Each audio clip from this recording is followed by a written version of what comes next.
Permettez-moi s'il vous plaît, si la Kofi Abouaka est na V12, hein? Si la Bissalo, oh, Kofi Abouaka est na V12. Moi je ne dirais pas que si la loi Kofi le milieu de la musique, non, mais bah, si la on a ba carrière, moi je très moulaï ko le kata saï. Très bien mon amboka. Tout ça l'effort, tout le monde la fertilité za pembeni. Mon to moko azo pesa manique mbongo pour finga si la belle vie, es-tu d'accord de ça? Courtoyenne de Rwanda, les lotés, ça date depuis trop longtemps. Depuis dans nos Xil, ça date pas d'aujourd'hui, Chic Moukadi. Mais problème est ali, ceux qui osent traiter na Chic Mouk, na Xil Pechanga, on peut comprendre que on traiter na Moutoumora na rankinte. Si là. Ah, il y a Christine, voilà. Il y a Sila, il y a Christine. Là, on a compris pardon. Il y a Christine. Côté entourage n'a eu même ôté pour moi. Par là, je vais dire quelque chose. Il y a eu un moment où vous avez un SCP qui ça. Aujourd'hui, on en parle de Sila Bissalo SP. Dites-vous ceci. Vous avez Top Vision pas d'arrêt. Top Vision pas, il y a qui a bêti.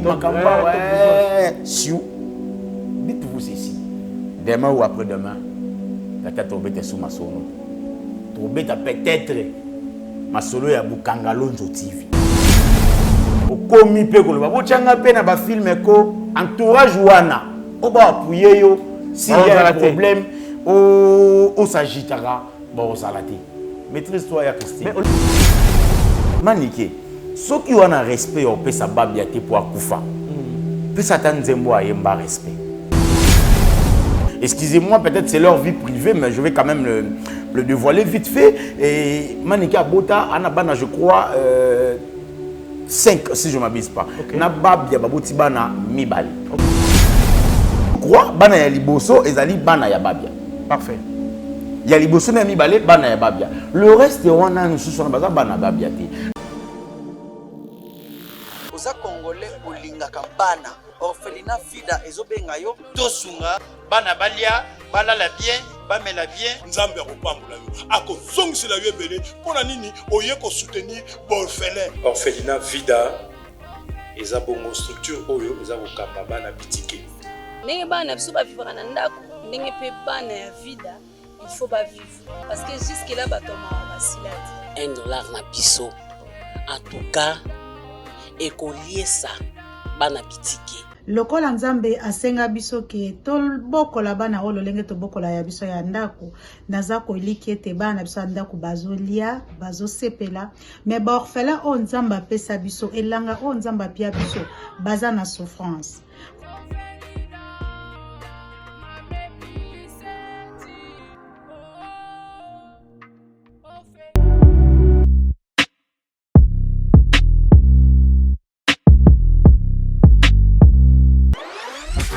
Vous allez belé beaucoup de l'émission. Vous allez belé beaucoup de la biso mokile mobimba. Na pesi bino mbote. Merci na confiance. Na Chebiso Télévision, la chaîne qui vous ressemble. Merci na abonné na biso nyonso bandima ko s'abonner awa. Merci na sponsor na biso officiel Jésus-Christ de Nazareth. Yende sponsor numéro 1 ya Chebiso Télévision. Merci na ndeko na prise de vue Chris, merci na dirige mon solo Elias. Ba on est pas assumer technique awa na Chebiso Télévision voilà na biso qui tourne na émission de police star mais là nous avons monté dans un papa Yams nous avons honorable Yams donné ensemble voilà to présenter émission Biso Mbalé ndeko Chris Fungola déjà émission to da Biso Mbalé babi émission lelo mudawo ya mamuninga te azati na tuna mituna moté na bande ko noso ba otala biso boza ebele na Chebiso Télévision police des stars. Côté négatif, nous condamnons avec beaucoup d'énergie. Côté positif, nous encourageons. En tout cas, tu critiques. Ils ont juste des analyses autour de ça. Ils ont analyse. Ils ont analyse. Ce qu'on se sentir lésé, na souka pe to baga bolimbisi. Ko funda biso na l'état te, pas kanga biso. To ko bimaka. T'es pas ta fundi biso. Oui, tu faut pas l'état quand même. Tu vas l'état parce que na 16 ans nzambe. Mais au début quelque part après bako il tout fait musa na biso hein. Ah mais oui. Mais n'importe tout le monde ka ba sa critique, ba justement ba imiter président de la République. Bon, la liberté d'expression, tout bana mboka mindele kuna bana ngoza obiso to anangoti. OK. Biso kutu na mono on dirait to comme koma na moi liberté d'opinion. Oui. Les lots par rapport ya Kabila, par rapport ya Mobutu, par rapport les lots na comme on a journaliste ba comme appelle voilà. Journaliste passe à la télé, on a talagi Mukuba Kabila lobby, il y a des journalistes qui se réveillent aujourd'hui. Bon, le bina finga ginanyo yo, bon le no finga nani, le no finga Kabila. Donc journaliste il est d'accord avec la télé pour parler peut-être de la présidente de la République négativement et puis tout le monde se sent peut-être à l'aise ou bien lésé. Mais avant, c'était pas comme ça. Toi on a besoin de comme la liberté d'expression à Makassi parce que la quatrième voie, la quatrième diplomatie, la quatrième pouvoir Ezali presse. Donc nous faisons partie de la presse. Je crois que ça a quand même fort. Le malin honorable Yamsi Yambe. Voilà. C'est blanc pour la vérité. Vérité des hommes m'a dit son moukadi. Et là c'est blanc pour la vérité. Qui moukadi. C'est quand même ça fait non va de comboter. Na fait moto de quoi simbi machine à caméra et Chris. Motenaï, dîner je m'en sors en régie finale qu'on paix, merci beaucoup. OK. Yé mouta Hollande la biso, bazana Eli Eli. Laisse comme mboka bomba Eli a 5 ans comme 5 ans comme mboka monsieur émission ici. Ah. Ya comme be ngao. Ako be ngala comme ndako quoi. Oh. Ako biso amoni ya niki.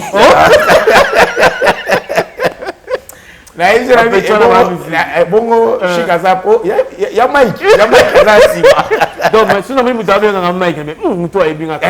Si on a mis shika bite muto ayibinga na TV. Ya kwa ngai komo na shika mais Mike on mona ba utina convocation ba fundi shika mukadi. Non. Moi on tuna ba mais fundi shika mukadi. Wala ngati. Tenga shika te. Wala ngati. Et na dévoiler maele ne ba funda na kwa Mike.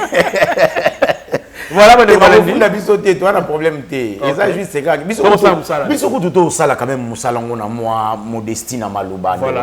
Il y a certaines personnes, bon, les gars, na TV, au cas internet, bisoto au sala. N'est-ce pas maniqué? N'est-ce pas maniqué? Maniqué au finger. Niam encore. Voilà. Finger moto sexe à maman na yo. Voilà. À la télé. Au moins, que bisoto au sala, on a moi, mon destin à Malouba. Très bien. Tout mérité quand même. Merci honorable Yamsi. Voilà. Mais moi, je na manika finga gi. Si la bisala. En tout cas, Toko Tasigo. Je salue maman Martine Toko, je salue maman Nene Toko, je salue Nancy Mandé de la maman des multitudes, je te salue. Et Batonio Soba, mais ça n'a pas la personne botte na maman Liliane. Maman Liliane. Père son âme, papa Gaston. C'est lui passé, maman Liliane. Papa Gaston Koufakit. Ah bon? Oui. Na émission mais na lela le roi moi muké. Oh là là. Na vonika aboba informer papa Gaston Koufakit. Mon cher, et ça n'a pas sinon. Il y a pas malamu na mukutana. Depuis na yeba ta poto s'il vous plaît. Maman Liliane, papa Gaston. Oh, c'est ça qu'on doit. Oui, maman Liliane vraiment habité. Maman Liliane est aux Ali courage na yo. À ce qu'on a France hein, à ce qu'on a France, mot est aux maman Liliane. Donc vous na yo comprendre que tout est vanité. Voilà. Tout ça na biso le lendo, tout ça nyo semaine. To kufaka. Donc voilà, tu vois du solo ya voilà, tout côté sigo na magambo ni salaka pasi. Manique de John. Moi c'est Babiandonga Chokoro, fait Babiandonga Chokoro paix à son âme, ou azalaga parmi ba chanteur ya quartier latin. Ba ça ba vocal bien a Nzembo ya lokwa notre père qui est aussi yomoko zomona mapamboli tozwa. Amen. Maman nanga mobola papa maman nanga ne mobola papa botinga moto ya pasi motemelinga posa ko kaba mozangi ko kaba nini nzambe na sengise na yo bomengo mbwanya mayele manike soki wana respect o pesa babia te pour akufa pesa ta nzembo ayemba respect parce que nzembo woni etikala ti lelo to embarango amen. Est-ce que Manika zara mwasi ya Babia ninga so balinga na image non Babia lingaka Manike et puis Manika zara mwasi ya Babia. OK. Après un moment Babia tango akufi azara su mobala Manike parce que Babia akufaka na pona mwasi na mosusu na Angola. OK. Akufila ka makamba bolingo na ye oyo c'était pas Manike. OK. Mais Manike chose étonnante ti lelo ala takaka komba Babia na monongo na ye. So on taba kabona kala. Bakabona avant kutu akufa et puis avant akufa kutu excusez-moi peut-être c'est leur vie privée mais je vais quand même le dévoiler vite fait. Et Manika Bota, Anabana, je crois, 5, si je ne m'abuse pas. Okay. Nababia Babouti Bana OK. Et le 3, on a Bouti Bana Moussous. Donc, Bana Yaliboso, je crois bana ya liboso ezali bana ya babia. Parfait. Il y a liboso na mibale bana ya babia. Le reste wana mususu na baza bana babia te. Donc cela veut dire moi si tanga botaki bana ya liboso na mobali mususu. Tanga botina mobali mususu bano batikali seke yena mobali na liboso automatiquement ba li souté. Mais non comme on ndenge c'est on a biso Manique de John ti lelo a continuer kaka ko kundola ka ndeko na biso to lingaka mingi na quartier la. Eko sala passe. Babia ndonga. Yango romona nakatote mwana mboka. Eloko salinga passe ya koyoka que toujours ba information vraie. Ouais. Que moto apesa ki kaniaka et pas maniqué pour assez la bisalo ba émission. Ezali mon fan moko pas à niveau ya pototo yebi déjà. Fan wana a sololarana comédien moko boyepe a wana Congo pour ne pas citer le nom et comme la sabiso ba preuve mangabele. Yende azimbongo wana ba conflit wana e ko sa malamu te. De yende azi kaniaka bani ko finga ndeko la bisalo na télévision. Est-ce que c'est important? Mais on ça analyse wana. Bon, oyebi baba cook batalanga et puis famille Libota bola na moi beaucoup d'attention. Je parle plus de la famille Libota où ils ont conduit par Bellevie, Bella, Bellevie Kandi, Belinda Kandi et puis Sila Bissal où ils ont SB si je me trompe. Bola nanga na moi bokebi moke. Aujourd'hui, quand on parle de Sila Bissalo, on ne doit pas se faire cacher derrière quelqu'un. On ne doit pas peut-être chercher à pousser quelqu'un à parler et nous restons silencieux de l'autre côté. Non, Moukadi. Permets-moi, s'il vous plaît, Sila Kofi Abouakaye na V12. Hein? Sila Bissalo. Oh, Kofi Abouakaye na V12. On a 97, hein? 97. 97, si je Alors, allez-y plus loin. Excusez moi na 97 wana, tant Kofi azoboaka Sila Bissalo. Parce que Sila Bissalo a joué azala actrice ya Elombe tende ba Bellevue ba actrice ya Elombe. OK. Sila Bissalo azala actrice ya groupe Simba te. Ndenge Da Costa, Herman, Naomi et les autres zab acteurs à Simba. Non. Sila Bissalo a été actrice. Il y a Elombe par sélection. Qu'est-ce qui s'est passé d'abord pour Sila comme actrice? Sila Azala bien honorable, évolué. Sila Zagina ina a sa interprétation. Très bien. À chaque fois président Elombe bazaki ko za na ba manifestation na bango parce que Rock Bodo, Sila Bissalo, Rock Bokabela, Sila Bissalo, Faustin Soukari, Elombe na parmi ba cofondateurs du groupe Simba. Voilà. Alors, Sila Azalaki parmi Azaki comment on appelle ça, interprétateur, avec interpréter ba rôle, ba nego joyeux street peut-être bazana moi et là on a bango modi Jean Zonzing, libanda ya ina to que nous couvrir le mot ba suis Sila, ba na kati, ba na yelo ko acteur. C'est par là que Sila abandi ko faire évoluer arnaye hormis ina, nde ayaka ko zalasiko ensemble la kata groupe Simba. Très bien mon mboka. Mais moi je m'étonne, aujourd'hui il y a certaines fanatiques au Bayebi place Sila, entre autres groupe Simba, place Outite, Barwa Takinara Sila, Tuba Takinara Bellevue. Lelo na kati ya théâtre ya Mboka na biso. Lelo na kati ya théâtre ya Mboka na biso. Lelo na kati ya théâtre ya Congo. Si on doit parler de grandes et de meilleurs artistes congolais, actrices congolais, Sila fait partie. Sila fait partie. Mais qui peut pousser, aller plus loin, routine de Motomoro Boyaza insolente, Motomoro Boyazali, passez-moi les mots, inacceptables dans notre métier de médias, du coup, à parachuter Boya la média et puis va passer un micro pour finga moto. Non, on doit être contre ça. Il y a le roi de la musique, il est le moto, la moudia finga Kofi Olomide. Moi, je ne dirais pas que si là, le roi Kofi le milieu de la musique. Non. Mais si là, on a une carrière, on a très moulaïque, on a saï. Pardon? Mais oui. Oh non. Mais laisse-moi finir. Saï, abani théâtre wapi. Oui. Papa Makadiombo. Makadiombo. À quelle époque? À 2005, il était bon. Voilà. S'il a déjà en 2097, Kofi a bois qui est dans le je crois, entre état civil et Chatou. Chatou Sala Ozonganda, Kwekoma Salo, Sila Bissalo. Je crois. Quand Kofi Olomide reconnaît Sila Bissalo à cette époque-là, ce n'était pas parce qu'il se connaissait avec Papa Bissalo, d'abord Sila Bissalo. Pourquoi Sila Bissalo, Moussou d'abord Sila Bissalo? On doit être clair. On ne doit pas accepter aujourd'hui certaines personnes qui ne maîtrisent pas bien matière, tout Moussala Nabiso, débarquer comme ça, d'emblée à la télé, et puis au yéo à nos films en moto. Non, ça nous ridiculise, nous les journalistes. Mais aussi, avec la personne qui a eu à Kocha, moyen pour faire assis la Bissalo. Mais non, qu'est-ce qui se passe entre les comédiens? Ouais. Tu peux te nommer solo non égoléga parce que nous sommes où tu as monté parce que bon wana to li kanisi wana ezeka comédien. Non, en fait si Moukadi na yebiso lo moko. Problème est ma kasi ezani. Lelo yo quand on parle de théâtre, tout tourne autour de Simba. OK. Permets-moi. Le mot très important. Très important. Tout tourne autour de Simba. Oui, vous allez voir Elombe. Lelo acteur ba na succès lelo sur internet, c'est Simba. Il y a Belle Vie, elle fait partie de Simba. Et Sila, Simba. Ici, Sila. Qui encore? Kalunga, Simba. Milo, Simba. Lelo théâtre eza wananan.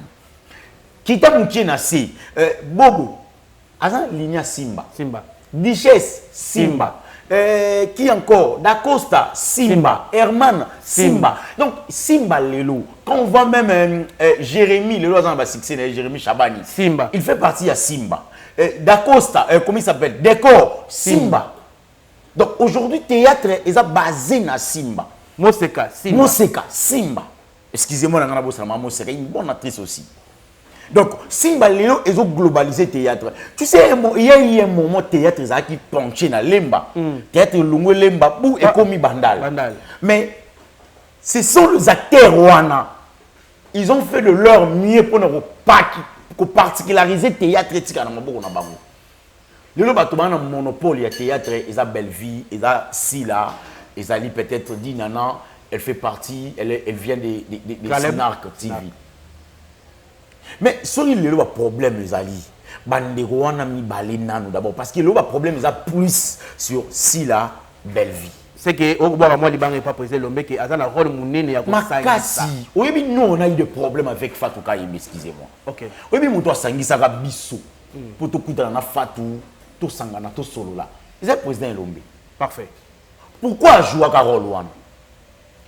Parce que à mon avis que Chic Moukadi c'est mon petit, Yams c'est mon petit, Fatou aussi c'est ma petite. Donc nazana mutu na kofunda wa teba kanga bango vaut mieux yende président et le même mutu abisa biso parole wana so se souvenir on a. Vaut mieux un bon procès, vaut mieux un bon procès et plutôt vaut mieux une mauvaise négociation qu'un bon procès. Tout ça la négociation na likolo nzete bandeke ba osumbela biso mais tout ça une négociation à l'amiable to solo li kitoko to en finir na problème que procès moko to benga avocat ya Hillary Clinton ya to benga avocat Tshisekedi ya Kagame aye bon sambela on a suka nango olonga te. On doit arrêter bandeko na ngai so ba weba Sila Belle Vie Pechanga eux les autres bon nourrir à tabato ba papa chef. Parfait. Bon nourrir batolokwa ba maman Nicole. Bon nourrir ba lionceau oyo bazalaka peut-être pembeni na bino lokwa bino pe ba lionceau. Parce que quand je parle de lionceau non mon a lion o eza Simba. Lion o eza groupe Simba. Très bien mon amboka. Tout ça l'effort to longola ba futilité eza pembeni. Moto moko azo pesa manike mbongo po finga Sila. Belle Vie, es-tu d'accord de ça? C'est ça le problème. Pour ce qu'on l'a dit, soit fanatique, parce que ngai na sola na Belle Vie, na Xil. En aucun jour, na vision Xil, non le bango na TVT. Mais passez-moi les termes dans le bango. Ndeko wana ana ndenge nzamba salele. Je sais pas, na kutoye ndeko wana le loté, ça date depuis trop longtemps. Depuis dans nos Xil, ça date pas d'aujourd'hui Chic Moukadi. Mais problème est ali. Ceux qui ont traité na Chic Mouk na Xil Pechanga. On comprendre que on traité na mutumura linga rankinte. Alinga pe ko bimate ko alinga karankine te mwana mwasi wana. On a même sous battre au film, on a dit na tindele mo même sous lien. Et on t'a la mo atindeli nga seki, yams. yam stanga tika na biso yo oleto kina na ba fertilité yo tout ça musala mon cher mais oyo ka musu na ebité soit moto moko azui lien tindeli sila soit tindeli belle vie bango wana bakozala alerter rapide bana posaka moto moko aleka na te na bakolo mo mafuta la mbele bakolanga mon cher ami balobi batonio so mona ka basala ka désordre izali ba bureau que belle vie azana bureau na ye sila ana bureau na ye ah mais oui ça veut dire que motonio so akomo sa ye makambu po belle vie se pela na ye c'est ça le problème c'est ça yango ke ba rankino ye ko sala ba wana yango ni mutama be botami chic oui pour mes amis oui biso wa misusu au titre bimaka pe na théâtre je salue mon ami Yannick artiste je salue aussi Jimbo Kilowawa Yannick fille Yannick fille voilà je salue mon ami Jimmy Bokelo Wawa bon rétablissement à toi cher ami mais là va qui sur quand tout bien oui pour mes amis tant belle vie a galéré et pas via ba bureau bazarate tant via a galéré pas muyombe gauche ba bureau bazarate tant muyombe gauche a galéré pas na yé moko muyombe gauche pas luka ndeni ya kocha bango na scène sans ba répéter parce que ba répéter raté sans ba répéter ba tourner ba tché bango na scène ba yé ba pesi biso ba pesa biso to sebla to benga vie na biso champion du Congo muyombe gauche et bimiseli biso via via ye asali Queen Mad asali orchestre na yeso groupe na ye ndena kata via e yo misela biso ba belle vie e misela biso ba acteur mususu oyo to ye ba lisuki belle vie a été pas via si yo compliqué be bato ota simba to pas te belle vie a ou te pas via na groupe na yebso papa je suis mieux informé a ou te pas via belle vie a ou te pas via na groupe trop pire petite nouvelle vague voilà combat via combat via voilà nouvelle vague tu comprendre ba ba comprendre ndako te ba comprendre maintenant comment on comprendre auta na groupe to azaki pour eza deux choses différentes ouais cause avec mukala non na cause na groupe belle vie azali petite sœur moko vie ya banero linga mingi OK wana lobi bien nda zoraye akotisi na groupe na ye nouvelle vague OK de via Queen Mad tango akotisi na nouvelle vague belle vie ba rôle na mingi ezaki ba rôle ya bato balelaka bato ba souffra na vie machin après un moment belle vie aye vie ayo rozwa belle vie akotisi belle vie na nzonzing moto amema belle vie na nzonzing c'est via mais oui OK nde azui via azui belle vie aye na ye na nzonzing même combo yo kaka ya belle vie azali enfant chéri ya via belle vie ezali Belinda via nde sala belle vie la matière papa c'est honorable yam sur la matière la matière donc honorable dans la matière combo ya belle vie ezali via Belinda donc c'est quoi bazui Belinda bazui kaka B na baba vie wana soki vie wana elle wana ça va belle monsieur belle Belly bon voilà Belly belle wana belle bazui na vie mais ça la belle vie azala parmi actrices au présidente après ça qui confiance elle a tout donné quoi elle a donné son énergie elle dit que lelo yo ndelo kwa ba biso neto bobo après ça ba énergie makasi ni na biso ba ngai oyo particulièrement ça dit à calculer abi mage belle vie Belinda actrice mais atalaki Belinda et que né na théâtre va changer biso ba komoti et que ça la moi qui côté OK zwango kaka bela te après ça belle vie nda pesa belle vie après un moment dans nzonzing nde yo sala ke belle vie a longwe na groupe ya nouvelle vague de Queen Mad ba wela ini bon yango ezaka msu makambo esimba te msu ndenge yo zolinga makambo ezala eza bongo te nda yo ko longwa ayo ko kota ayo ko rejoindre groupe Simba Dans la région de groupe Simba, akutagi meta pinga, azalagi wana akutagi Ixil Pechanga, azalagi wana akuta papa chef, azalagi wana akuta ya Alain Mabana, wana akuta ya Lule, wana akuta ya Luka, wana akuta Mamilo, wana akuti bandeko belé kuna. Mais il y a un problème. Les lois, ceux qui ont plus belle vie, to yé na Simba. Même bande de rebelles, on t'a l'engagé de souhaiter vie belle vie à ou na nouvelle vague. Bande de rebelles va éviter. Mais pour un film, il y a une belle vie, tout le monde a vie. C'est ça aussi le problème. Moi, je me pose des questions. Surtout ça, la analyse, ça veut dire quoi? En tout cas, Nathalie a mis ma vie, ma vie à l'Obaki vraiment.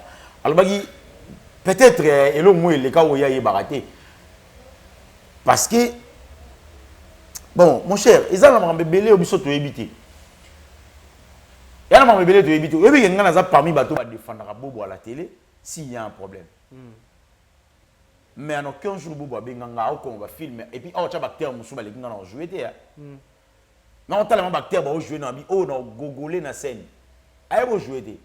Mais lui, Bobo, il préfère y avoir un acteur dans la scène que Changa. Où s'attendre à nini? Ngana benga Bobo na bise Changa na rôle.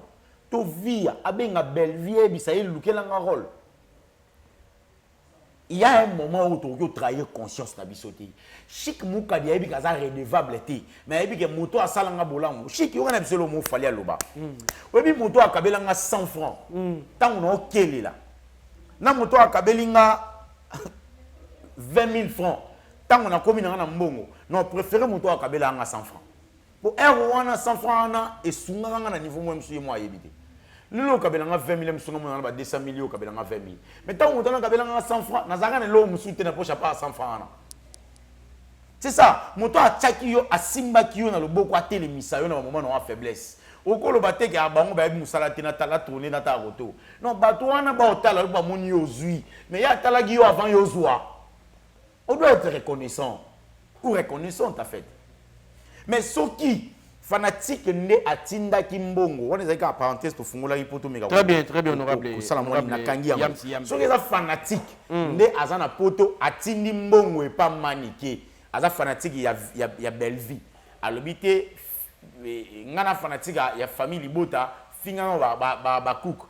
Maniqué a eu panique il y a 200 ou 300 $, a fini ici là à se saluer mon. Sans les savoir. Sans les savoir, parce que si la belle vie va sur là. Mais tu aurais pu, il paraît que si la moi c'est là ma source d'information parce que tant si la bissa le pas mon agib émission on a bien agib moi quoi y a chroniqueur il y a YouTube ouais mais rappelle qu'on répliquer comme on est ko kimangai na il saka yo mais na bosani comme wana mais rappelle qu'on ça la droit de réponse na éviter celui il paraît c'est important à répondre baba to obi nga kuna zana vina nga chancelier des Ingwes na PC mbote. Tout ça, il y a un vieux chancelier des Ingwes pour vendre au Sega. Chancelier des Ingwes, c'est mission, mais il y a une mission, on a besoin d'un été. Et quand on a quitté le plateau, on a un plateau, et on a appelé ça, il y a un appel. Quand on a quitté le plateau, ah, petit, on a besoin d'un été. On a besoin d'un été. On recrute pour boire qui au TV. Ah petit, libanga ka lwa drogue. Libanga to linga ngo kaka, chancelier, il faut boire nga kaka. Donc ici on a compris que par là je veux dire quoi? Ezabasi là, ezaba belle vie. Ezaba ngo nyonso wana bazana. Ba yo ka bien tant bon mona moto. O moni na lo mamba si là qui toko boy. Place aza ayo ka bien. Oh. Ne pe na lo mamba belle vie qui toko boy. Place aza ayo ka bien. Mais on calculer qu'il faut peut-être ngai na ko ma ko lobela yi. Or c'est pratiquement impossible. Tu as lobela sur le feu. Ne pousser bisoto loba. En aucun jour on a cause là na vendre vraiment comment lobela si là to belle vie. Non. Mais ça na bato mususu bazawana. Ah on a peut-être pour na flatter belle vie. Il faut comment lobela na TV na ko sakaye. Faut na finga rabatu. C'est qui ne pas bien. Alors bango pe ça bango goût. Bango ke lengi to bango ka batangela ko mona bango. Oh ça est le mot qu'on fait le exposer vie na bango à danger contre le danger. Contre le bien quoi. va exposer vie na bango à danger contre les biens. Ça dit vie est comme mon nene makasi et puis comme rapprocher na ba danger et puis bon là moi que na musika ya vie na bango donc bon se retrouver baza entouré na danger au ba ozanga moyen se défendre. Danger moi ça ba fanatique. Merci beaucoup honorable Yamsi Yambe. Tokata wapo na moni tokata wate elo musu ezali nini wana mona oui makamu musu pe na tali ba commentaire bato ba fingi biso wa bio ba chronifuati vous étiez pas informé café mela maki na matanga makame belé bon makame matanga na lobele soutien déjà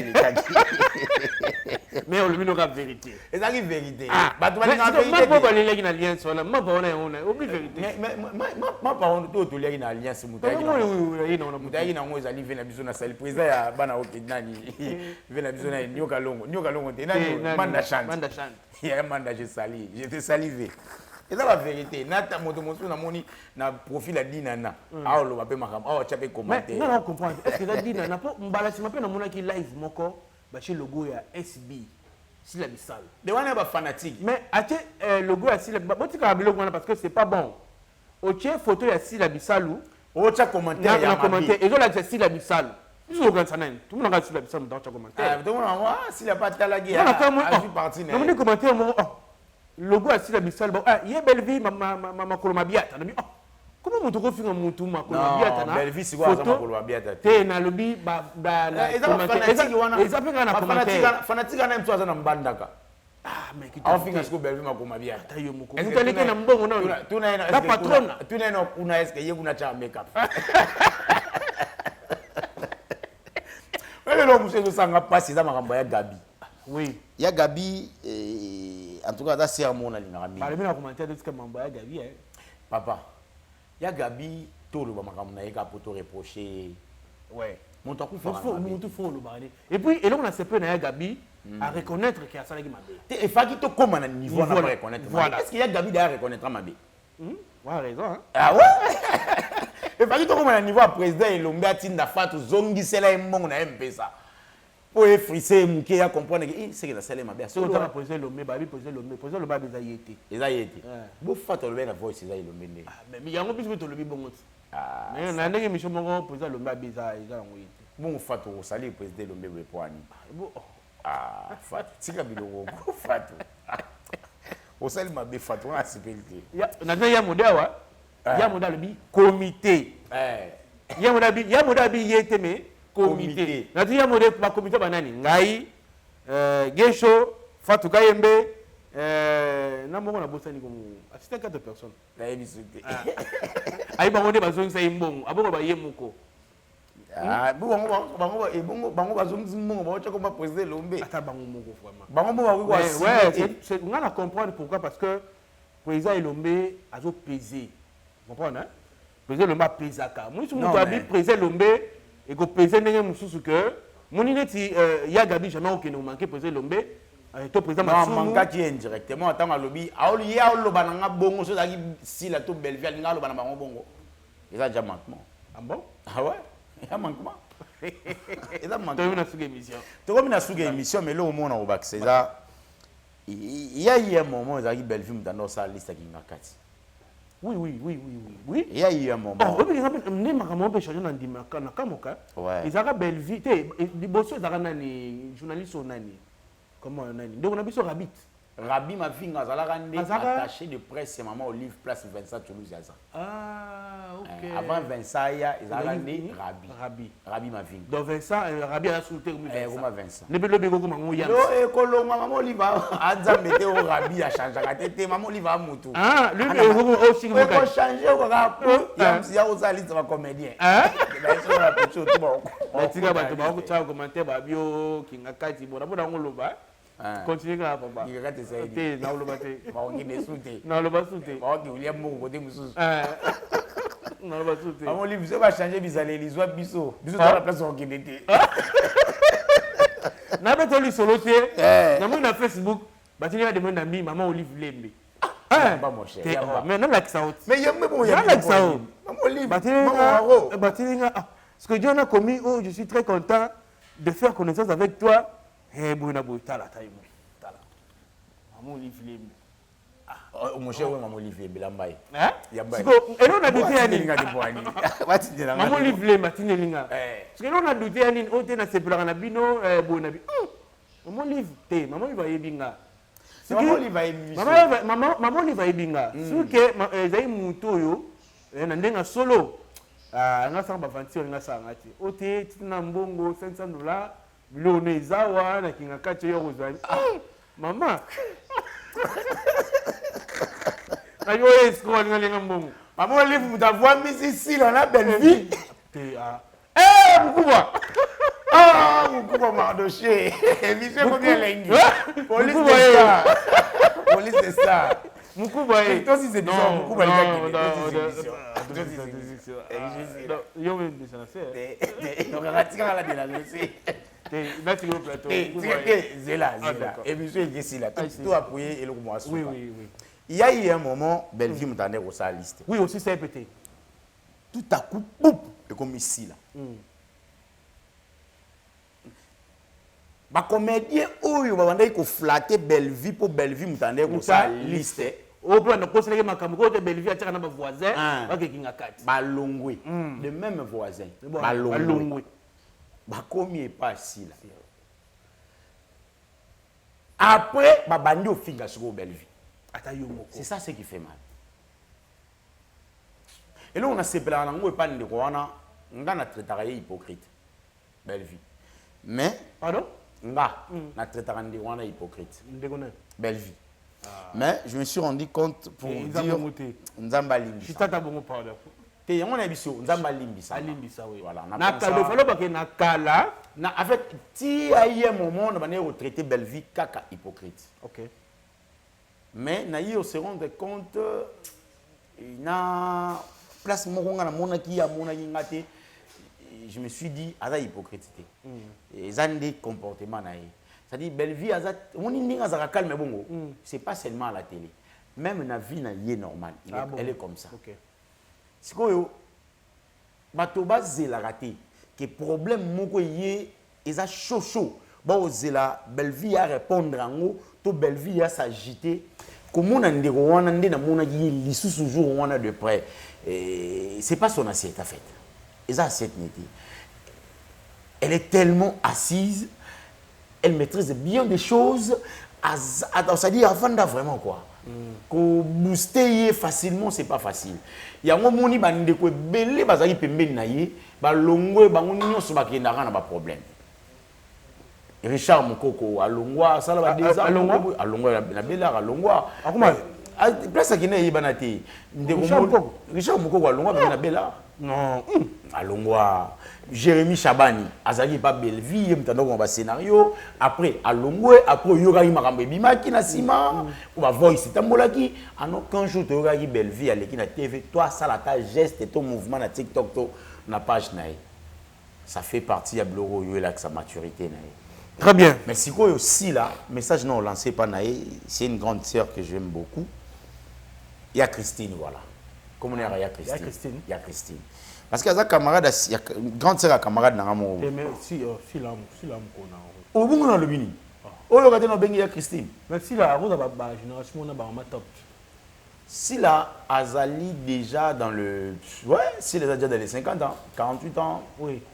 48 ans. Bon, génération on a ba nani. Non, banani. Si les hommes colo bref, exemple déjà. Colo Gabi. Si le rose va mon na ba Gabi. Ah, je m'en vais. Ouais. Si le rose, il y a Gabi en 50 ans déjà.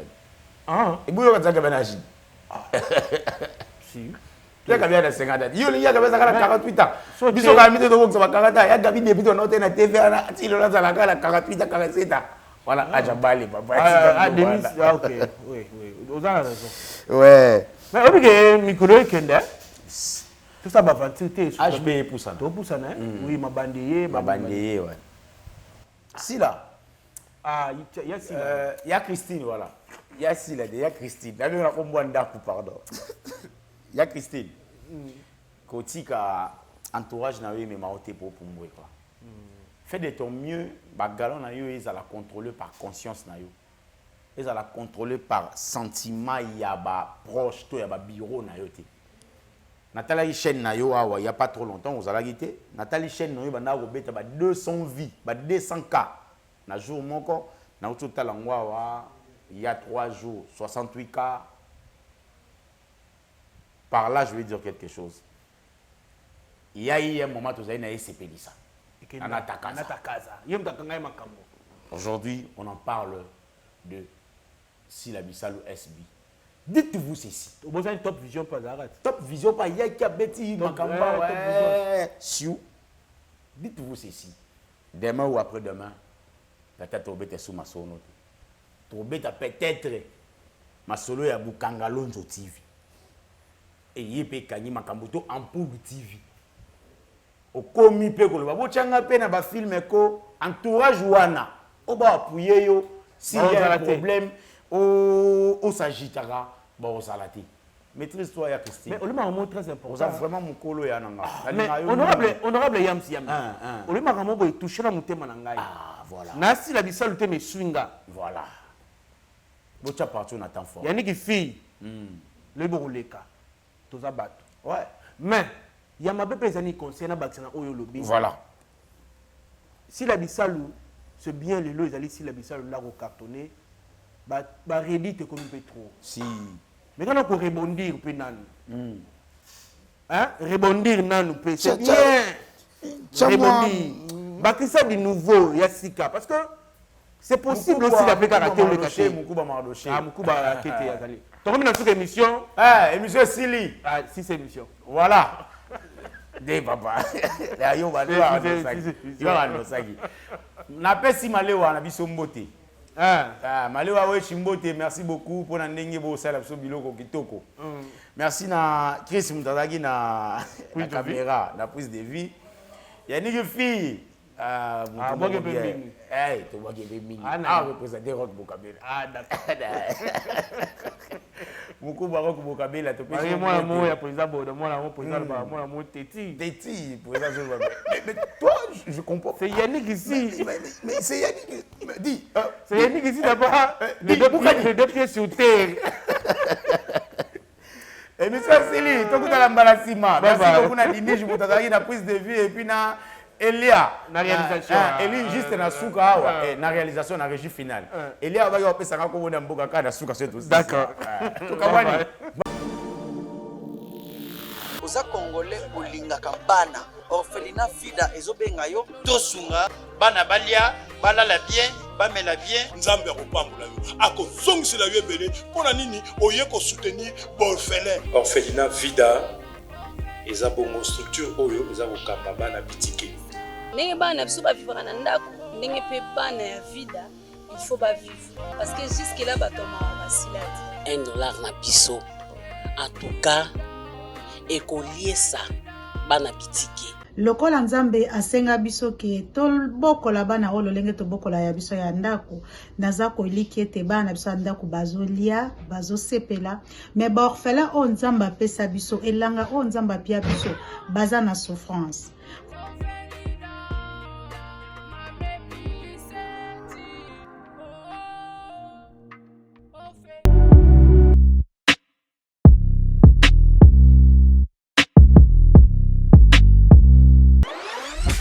Vous allez belé beaucoup l'émission.